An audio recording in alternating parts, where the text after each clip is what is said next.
and Costello program, starring Bud Abbott and Lou Costello. Brought to you by Camel, the cigarette of costlier, properly aged tobaccos.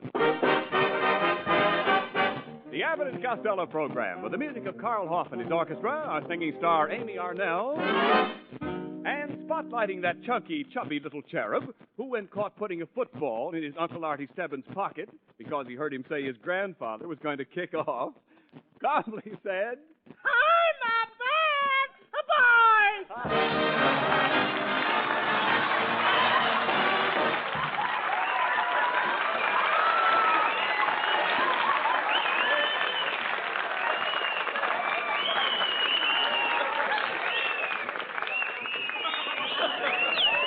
Hey, Costello.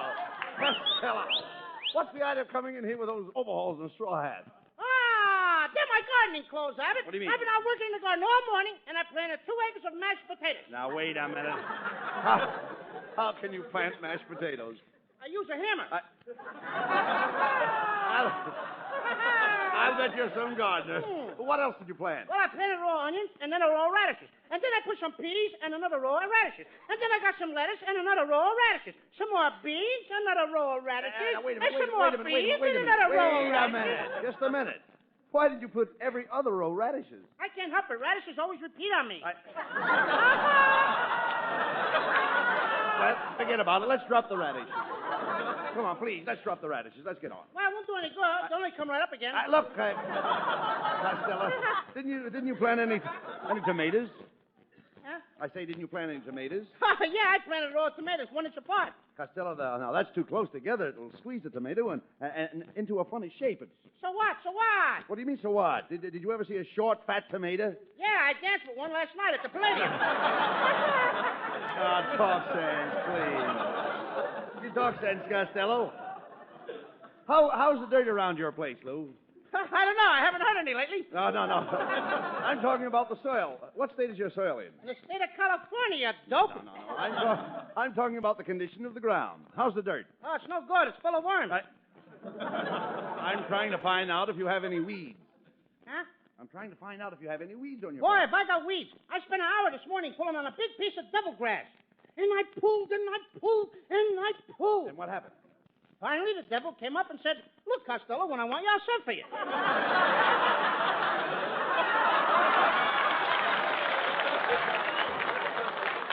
Well, listen, Costello, I'd better help you. By the way, what are you putting in those 2 acres in back of the barn? Ad lib till I find my place. You know those 2 new acres you have in back of the barn? What are you planting in back there? Are you ashamed to talk? My goodness, man. Thank you. You know what? Do you realize? Huh? Do you realize what you're doing? What? What are you planting in those acres? Oh, I'm putting the whole thing in Mexican jumper beans. And then when they grow up, I'll feed the Mexican jumper beans to the cow. Yes. It makes the cow easier to milk. Makes the cow easier to milk. Yeah, when the cow is full of Mexican jumper beans, I just grab a hole and hang on while the cow jumps up and down, up and down. Oh, Costello, talk sense, will you please? Will you please talk sense? Well, I gotta leave now, Abbott. I gotta go out in the orchard and hang prunes on all orange trees. Hang prunes on your orange trees. Mhm. Who told you to do that? My Uncle Artie Stebbins? Uncle Artie Stebbins. He said my orange trees needed pruning. Oh, what a dope. Your uncle meant you should get a ladder and saw the limbs. Did you saw the limbs? Certainly I saw the limbs. They were hanging right in front of me. No. I mean, did you saw the limbs off the tree? No, I saw the limbs on the tree. Look, Costello, I'm trying to tell you that your trees need trimming. Hmm. You've got to trim it before the sap rises. I gotta trim before the sap rises? That's right. What time do you get up? No. Please, Costello. Now, if you want to have good oranges, you've not only got to trim the tree, but you must put a smudge pot under it. A what? A smudge pot. Don't you know what a smudge pot is? Oh, sure. A smudge pot is a tin can that smokes and burns oil, and you can find them on any used car lot in Hollywood. No. Give it. Tell me, what kind of oranges grow on your trees? Oh, the regular kind, round ones. Are they, look, please, are they Valencias or navel oranges? They're navel oranges.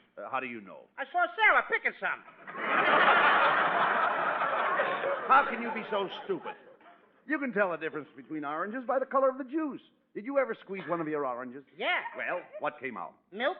Milk. How could oranges have milk in them? Now tell me that. I got the tree from the nursery. Oh, come on, Costello. Come with me. We're going out in the backyard and look at your orange tree. I'm really after him tonight, ain't Come I? on, now, wait a minute. Hear what I tell you? We're going out in the backyard and look at your trees. Hey, wait a minute. Hey, look out that window. There's a great big crow sitting up in your tree. Hey, that crow's got a lot of nerve. Abbott, hand me my sawed-off shotgun. Okay, hey, this gun hasn't got any handle. How do you like that? I sawed off the wrong end. Watch what you're doing. You're pointing that gun right at me. Don't worry, Abbott. Wait a minute, don't you worry. want to shoot me? I've got my finger over the hole. Keep it there. Stand back, Abbott. I'll teach that crow to eat my oranges. Watch me get him. Was that the crow?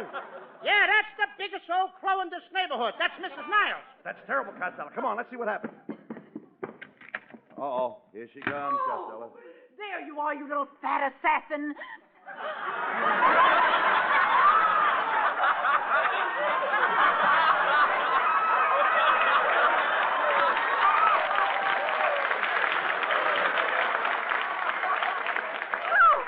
How dare you shoot at me when I was up in that tree putting oranges in my bucket? That'll teach you to keep your bucket out of my tree. I'm tired of people swiping my oranges. Your oranges? Why? It so happens, Costello, that your orange tree hangs over into my yard. And the law says that whatever hangs over my fence belongs to me. Oh, yeah? Yes. Now, look, Mrs. Niles. Did you ever see a fat man standing at a bar? Yes, what about it? Does the part that hangs over belong to the bartender? No. Look at the kind. You know there ain't no answer to that? I know. All right, don't answer it. Costello, apologize to Mrs. Niles for knocking her out of that tree. She ought to apologize to me. What did I do? You fell on my hedge and fed my hollyhockuses. Costello, you are not going to get away with this. I'm going to take you to court. I'm going to charge you with assault. I'll charge you with battery. I'll charge you with mayhem, and I'll charge you with attempted manslaughter. And it'll cost you $1,000. What do you think of that? You can charge that, too.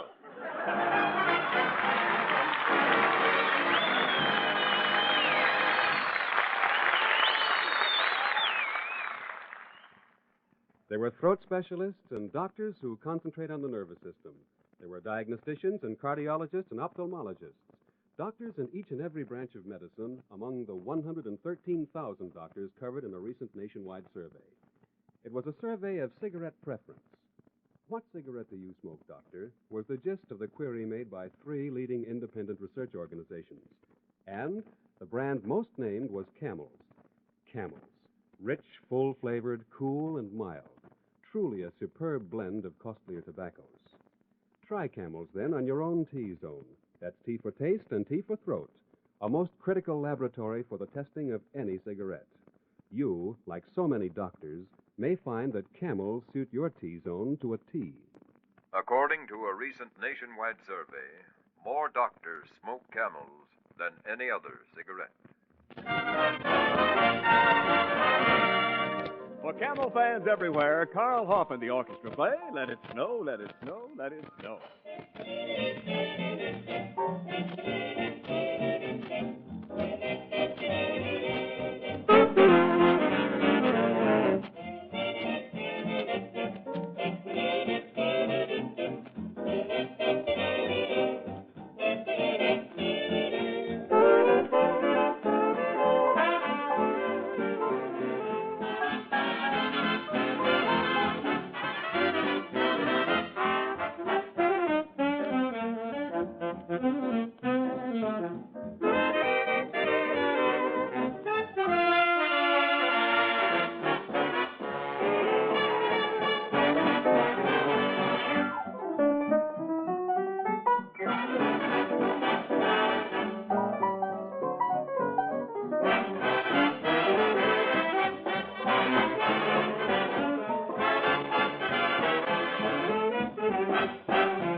Come in. Pardon me, I'm looking for Lou Costello. I'm Lou Costello. I am Sheriff Yapra Carisi.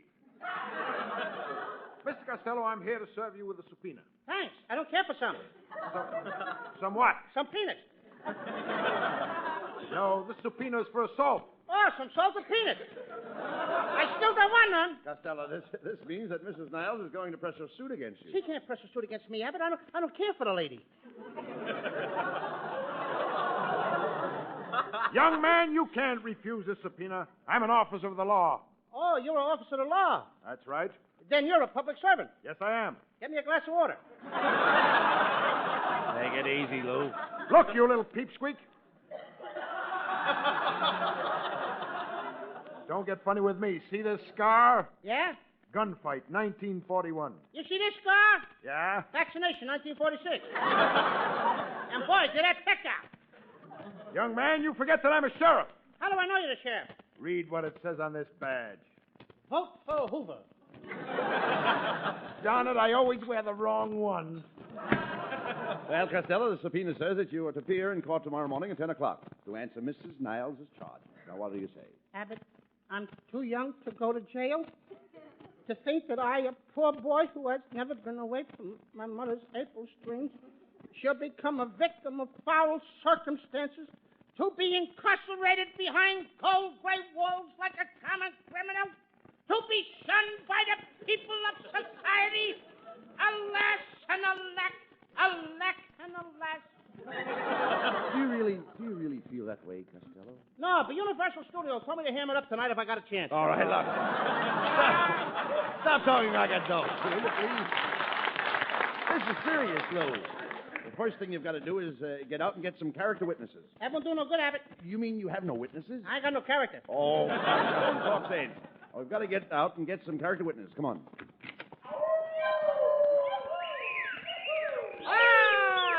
Good old Hollywood and Vine. Hey, yeah, but I know where I can get a good witness. Let's stop in and see my old girlfriend, Tessie Tinfoil. Oh! Men, come in! How are you, Tessie? You certainly looking wonderful. Well, thank you, my little fat lover boy. Everyone tells me I have an hourglass figure. It looks like all the sand stopped at 4:30. But really, Tessie, you look lovely in those sunset bus slacks. What do you mean, sunset bus slacks? Standing room only? Oh, Louis, you say the cutest things. Oh, this kid's gonna lay an egg. You know, I was in Griffith Park last night, and the benches were applauding. Hope gets nothing with it. I don't expect nothing. Costello, you came here looking for a witness, remember? Oh, yes. Tessie, could you go to courthouse with me tomorrow morning at 10 o'clock? Oh, I'd love to, Louis. But I'm giving a lecture on biology tomorrow morning. You know, biology is one of my favorite subjects. And I can safely say that I know more about the human body than anybody else. You should. You had one longer than anybody else. Well, you didn't get yourself a witness there. Let's go next door and see Scotty Brown. He'll vouch for me. I wish you wouldn't have pounced so hard on the door, laddies. There's a burglar under the bed. A burglar under the bed? Didn't you call the police? No, the burglar's asleep, and when he wakes up, I'm going to charge him for a night's lodging. Hey, Scotty, I have to go to court at 10 o'clock in the morning. I'd like to have you appear as a character witness for me. I'm very sorry, laddie, but I have to go to the doctor's in the morning to have my hand dressed. I got a terrible burn between my thumb and my index finger. How did you burn your fingers, Scotty? Well, a bunch of my Scotch friends and I had a smoker last night, and I was 13th on the match. Scotty, can't we just come in for a minute and talk to you? No, you can't. My wife is in the living room taking a bath. Your wife is taking a bath in the living room? Aye, laddie. The people upstairs let their bathtub run over, and it's leaking through our ceiling, and my wife is standing under the leak taking a shower. Well, Costello, you haven't got a character witness yet. Wait a minute, Abbott. There's my friend, Bessie May Mucho. She's getting out of the car. Oh, yo-ho, Bessie! Oh, hello, boys. I haven't time to talk to you now. I'm on my way to the Santa Fe Railroad Depot. Santa Fe Depot? Oh, Abbott. You know what that is. That's where you buy your train tickets. Where are you going, Bessie? I'm taking the Santa Fe back to Cincinnati. Cincinnati? Yes. You know where Cincinnati is. Oh, sure. That's back in the state of Oh-hoo-hoo. I'm going back there to be Toastmaster at a banquet given by the Chamber of Commerce. What could be more thrilling than being surrounded by a bunch of men at a banquet? I'd rather sit around a weenie roost with a bunch of Girl Scouts.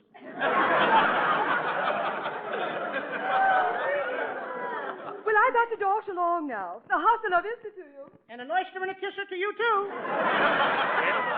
Costello, what are you going to do now? Well, hey, you know what I think, Abbott? What? I'm getting tired of asking my friends to be character witnesses. So? You can always get more out of a stranger. I'm going to ask that new man that just moved in next door. Come on. I'll tell him we're Abbott and Costello, and I'll bet he'll do anything for us. Go ahead. Well? What do you want? Mister, you're not in very good mood this morning. Who would be? I've been listening to the radio. These lousy, corny comedians and their bum jokes. Tying prunes on an orange tree. Hourglass figure with a sand stuck in one end. What do they think we listeners are, a bunch of morons? Thousands of dollars a week for stale jokes.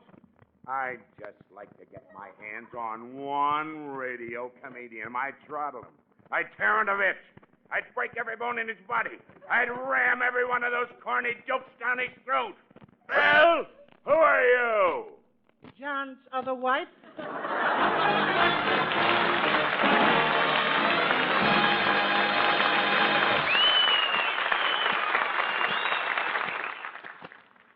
This month of April marks the birthday of a great man of medicine, and this, in a humble and respectful way, is a salute to him.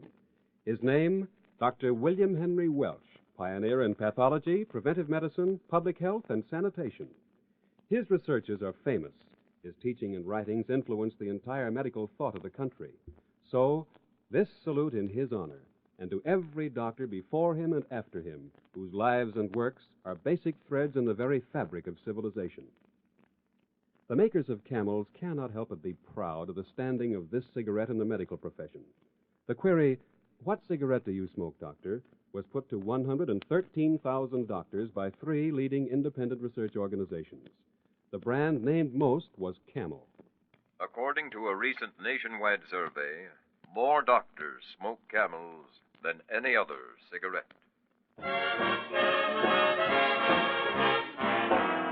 And here is Camel's lovely Amy Arnell to bring you her celebrated personality. When Madame Pompadour was on the ballroom floor, said all the gentlemen obviously, the Madame had the cutest personality. And think of all the books about Du Barry's look, or was it made her the toast of Paris? She had a well-developed personality. And what did Romeo see in Juliet, or Pierrot in Pierrette, or Jupiter in Juno? You know, I know. And when Salome danced and had the boys entranced, no doubt it must have been easy to see that she knew how to use her personality. And what did Harry J. see in Betty G, or Garson G in Gable C, or Bing and Bob in Dot Lamore? Toujours amour. I've got the grave old grace, I've got a grave old face, except I've had it much longer than she. Gee, if I only had her personality.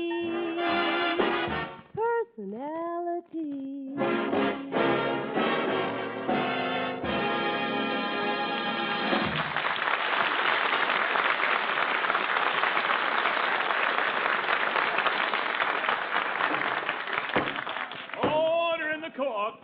Order in the court. Coca-Cola. The Court of Common Pleas is now in session. The case of Mrs. Niles versus Lou Costello. The prisoner will now step to the bar.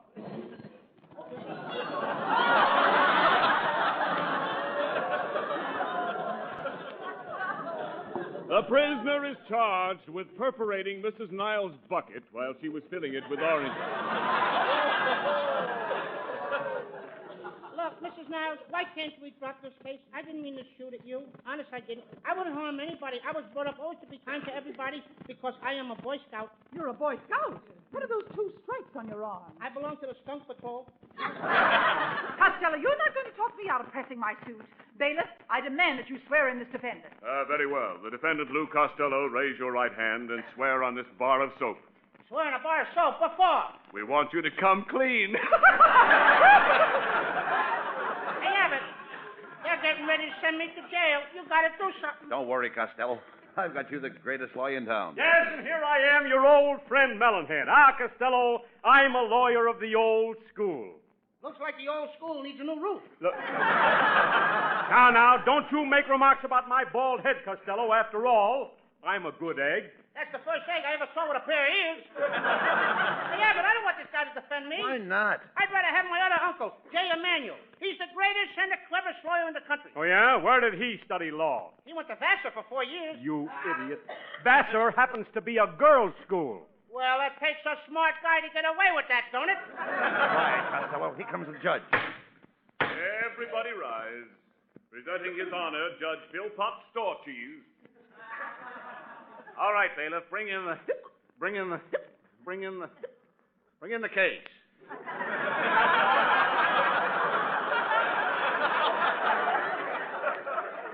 Will the jury please be seated?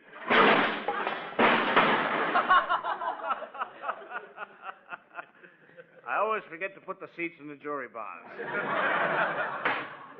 the defense ready? Your Honor, I would like to have a few minutes to draw up my briefs. Now, how do you like that? I'm going to go to jail, and this guy has to stop to pull up his shorts. And now, Costello, his briefs for paper. No wonder he rustles when he walks. Order in the court. The defendant will kindly address the bench. Hiya, bench. Costello, let your lawyer do the talking. Your Honor, I am representing this defendant, Mr. Costello. It seems that my client, with malicious intent, took a shot at a poor, defenseless woman while she was picking oranges out of a tree. He knocked her to the ground. He ruined her bucket, and he did her, Your Honor. He did this woman great bodily injury. The defense rests. Wait a minute, Melonhead. Whose side are you on? Costello, kindly sit down in front. But, Judge. I said sit down in front. I don't bend that way. Costello. Do you realize I'm justice? And I'm justice, too. Justice who? Just as good as you are. Wait a minute, Costello. You can't talk that way to the judge. That's the most contemptible thing I've heard in all my years at the bar. Well, a little less time at the bar and you wouldn't be so contemptible. Costello, I told you to let your lawyer do the talking. That's right, Abbott. Costello, you promise to tell the truth, the whole truth, and nothing but the truth? I do. Your Honor, we plead insanity. Just a minute. This whole case is a farce. I demand that you find Costello guilty. But, Mrs. Niles, I can't do that. I haven't heard the evidence. Oh, please, Judgy, I appeal to you as a man. You don't even appeal to me as a woman. I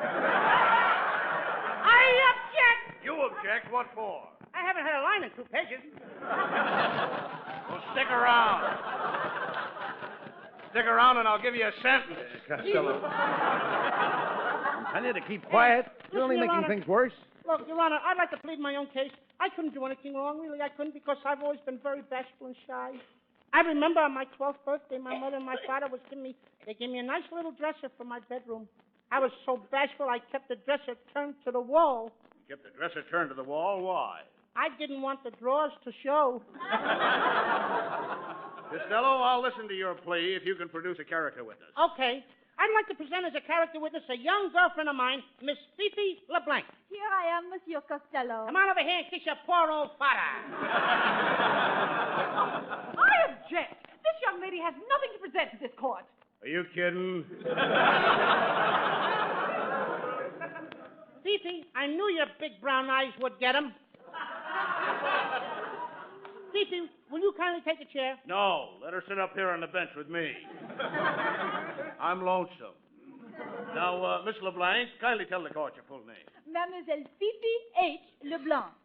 What does the H stand for? Hillside 2183. I object! You object? Yeah, she gave me Hillside 2184. What are you doing tonight, Fifi? Oh, I'm sorry, Judge, but I'm going steady with Monsieur Costello. I will be true to him as long as he lives. Costello, I sentence you to be hanged at dawn. Your Honor, you can't do this. My friend Costello is an honest man, an innocent man. He didn't mean to shoot at Mrs. Niles. I don't care about that part. He has no business wasting the time of a beautiful girl like Fifi LeBlanc. man as ugly as Costello couldn't possibly have any integrity or character. In fact, Costello, you are entirely lacking in personal charm. I wouldn't say that. Just put a razor in my hand and you couldn't tell me from Gregory Peck. Gregory Peck. Why, you worm, there isn't a woman in town that would take a second look at you. Mrs. Niles is right, Costello. But I'll tell you what I'll do. As the judge in this case, I will let you go free if you can get some lady in this courtroom to come up here and kiss you. Are you kidding? Oh, thank you very much, Judge. I'll show you how you appeal to women. Ladies, this is your chance to kiss me. The line forms on the right. Tom, come on. Isn't there some good-looking young woman in the audience that would like to come up here and kiss me? Any middle-aged lady? Any old lady? Any old man? There, Costello, that proves you have no charm. You're going to jail. Oh, wait a minute, Judge. Somebody is pushing through the crowd now. Look at them. Pushing right through the crowd, Judge. Oh, they're going to come up to kiss me. Ah, there you are, darling. I knew you'd show up. Come on here and kiss me, honey. Gee, thank you, Elsie.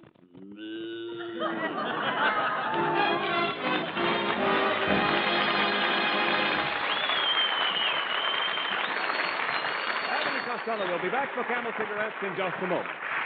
And now, tonight's salute to the men in the armed forces who won through to victory. Tonight we hail the 106th Infantry Golden Lion Division, heroes of San Vith in the Battle of the Bulge. Since the beginning of the war, the makers of camels have sent more than 150 million free camels to our fighting men overseas. But now, with demobilization in progress, free camels are sent to servicemen's hospitals instead.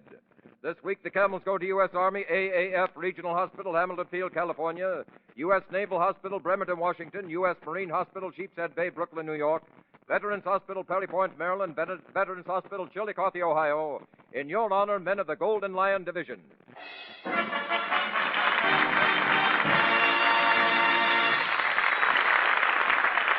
Camel broadcasts go out to the United States twice a week. Our rebroadcast to practically every area in the world where our men are stationed and to our good neighbors in Central and South America.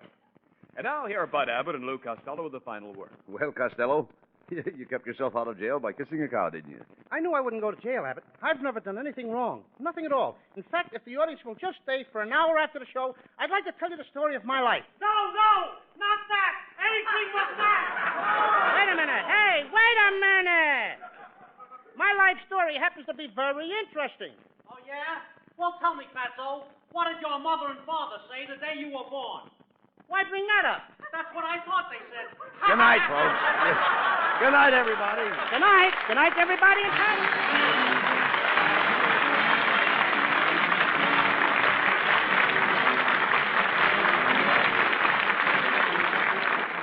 Be sure to tune in next week for another great Abbott and Costello show brought to you by Camel Cigarettes. And remember, try Camels in your T-zone. See if they don't suit your taste, your throat, to a T. C-A-M-E-L-S.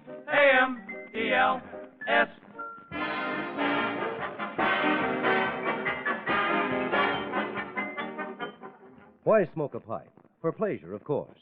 So why not get the most pipe pleasure? How? With Prince Albert tobacco. Why? Because it's choice tobacco, crimp cut to burn slow, cool. Because it's specially treated to take out tongue bite. Does that make a difference? You bet. Why, more pipes smoke Prince Albert than any other tobacco on earth. Try PA today. Saturday night, be sure to listen to Prince Albert's Grand Ole Opry. You'll hear Red Foley, Grand Ole Opry's sensational new singer. He's got a voice that's romantic as moonlight on the mountains, warm as southern hospitality. And the way Red Foley sings our great American folk songs makes mighty fine listening. Remember Grand Ole Opry Saturday night on NBC with the Duke of Paducah, Minnie Pearl, and Red Foley. Be sure to listen at this very same time next week for the Abbott and Costello Show for Camel Cigarettes. Thursday night is All-Star Night on NBC. Stay tuned in for Rudy Valley over most of these stations. This is Ken Niles in Hollywood wishing you all a pleasant good night for Camel. This is NBC, the National Broadcasting Company.